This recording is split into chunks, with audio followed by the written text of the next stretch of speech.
বিধানসভা ইলেকশ্যনৰ আগে আগে কংগ্ৰেছত কোনো নাথাকে, চব বিজেপিতে আহিব।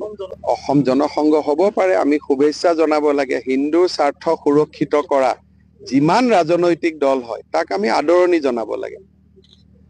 গতিকে অসম জনসংঘ ঐতিহ্যমণ্ডিত জোঙাল বলহু গড়ক বা গোটেই যিটো ঐতিহ্য ক্ষেত্ৰ আছে তাক সুন্দৰকৈ সজাই পৰাই তোলাৰ বাবে অসম চৰকাৰে পৰ্যটন বিভাগৰ জৰিয়তে প্ৰায় 50 কোটি টকা খৰচ কৰি এখন আঁচনি হাতত লৈছিলে। আজিৰ পৰা 2 বছৰ আগতে আঁচনিখনৰ মই আধাৰশিলা স্থাপন কৰিছিলোঁ আৰু বৰ্তমান যিটো ধৰণে কাম আগবাঢ়িছে ইয়াৰ প্ৰথম পৰ্যায়ৰ কাম আমি অহা বছৰত সামৰণি মাৰিব পাৰিম। আজি মই কামখিনি এবাৰ চালো নিজে। ইয়াত আমাৰ তিৱা কাউন্সিলৰ নেতৃবৃন্দ উপস্থিত আছিল, স্থানীয় বিধায়কসকলো উপস্থিত আছিল। এটা আমি পৰ্যবেক্ষণ কৰি প্ৰজেক্টটোক আৰু কি কৰিব লাগিব, নতুন কি এলিমেন্ট আনিব লাগিব, তিৱাৰ পৰম্পৰাগত ডেকাচাং টঙি ঘৰ এইবিলাক কেনেকে আমি বনাব লাগিব, এই গোটেইবিলাক আলোচনা কৰিছো। অহা কিছুদিনত আমি প্ৰজেক্টটো সোনকালে প্ৰথম পৰ্যায়টো শেষ কৰি দ্বিতীয় পৰ্যায়ৰ কামো আমি হাতত ল'ম। ইয়াতে পুঁজিৰ কথা তেতিয়ালৈকে অহা নাই, খালি আমি যি নতুন মাটি পাইছো, ইয়াতে আমি 20 বিঘা মাটি নতুনকৈ একুৱেৰ কৰিছো।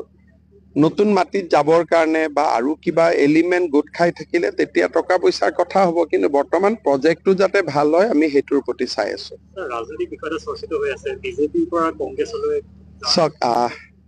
কংগ্ৰেছৰ পৰা বিজেপিলৈ যেতিয়া দৰ্জনে নেতা আহে তেতিয়া আপোনালোকে এইটো আলোচনা নকৰে।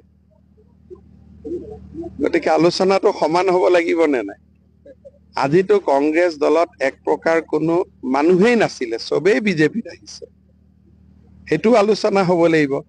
তাৰ মাজত বিজেপিৰো 2-এজন কংগ্ৰেছত যাব, তাৰো আলোচনা হ'ব লাগিব। গতিকে অহা যোৱা ৰাজনীতিত চলি থাকিব। কিন্তু এটা কথা ঠিক যে বিধানসভা ইলেকশ্যনৰ আগে আগে কংগ্ৰেছত কোনো নাথাকে, চব বিজেপিতে আহিব।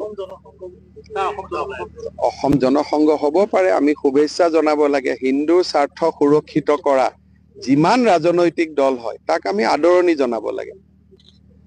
গতিকে অসম জনসংঘ যদি হয় মই শুভেচ্ছা জনাইছো, কাৰণ যদি হিন্দুৰ স্বাৰ্থ, অসমীয়া খিলঞ্জীয়া লোকৰ স্বাৰ্থ সুৰক্ষিত কৰিব পৰা যিমান ৰাজনৈতিক দল সংগঠন হয় সিমানেই জাতিটোৰ বাবে ভাল খবৰ।